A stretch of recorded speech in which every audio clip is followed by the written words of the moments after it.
We went, and by we I mean all of us, we went and built this wonderful internet thing you've heard of.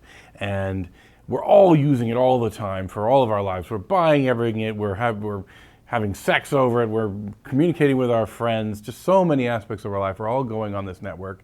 And we've spent immense amounts of money to build it and build all the handheld devices and the computers, all the software. But what has the government done and what has big business done? They've turned it into the world's greatest surveillance apparatus, a surveillance apparatus that even George Orwell probably wouldn't have dreamed of.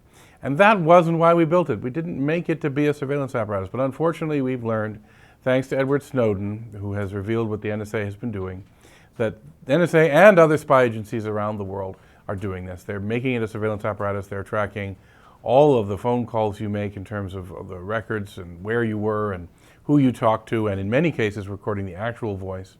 They are, because they say they need to find a needle in a haystack, looking at the entire haystack. They're looking at everything innocent people do in order to find guilty people. And nobody thinks that we shouldn't have police and intelligence agents whose job it is to find bad guys and stop bad guys.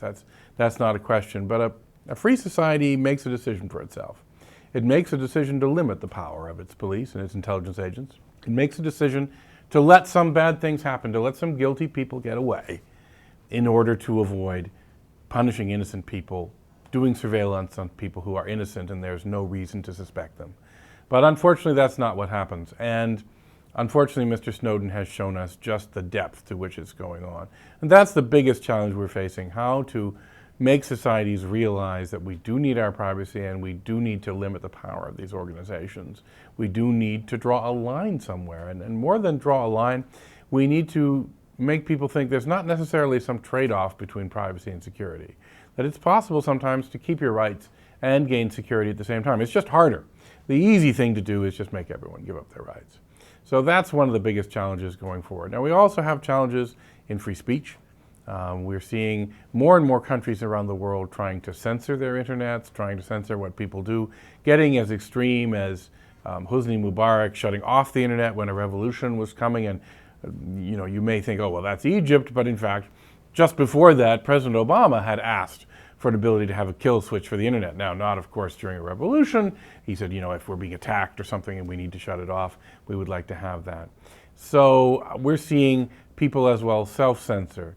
Disturbingly, because of the Snowden revelations, we're seeing the press afraid of what might happen to them if they report these stories and starting to censor themselves, and that's affecting free speech. We're also seeing a big effort for people to take control of our computers and have them do things that we necessarily don't want them to do, all in the service of protecting a movie when you download it so that you can't easily copy it to someone else, which has never worked. It's never actually stopped people from copying movies. But we have a lot of forces pushing for laws and technology to basically lock down your computer, so not so that you can trust it, but so that movie studios and governments and so on can trust that you can't do things on it. And that is something that computer engineers all know is never going to work and is just going to make things broken.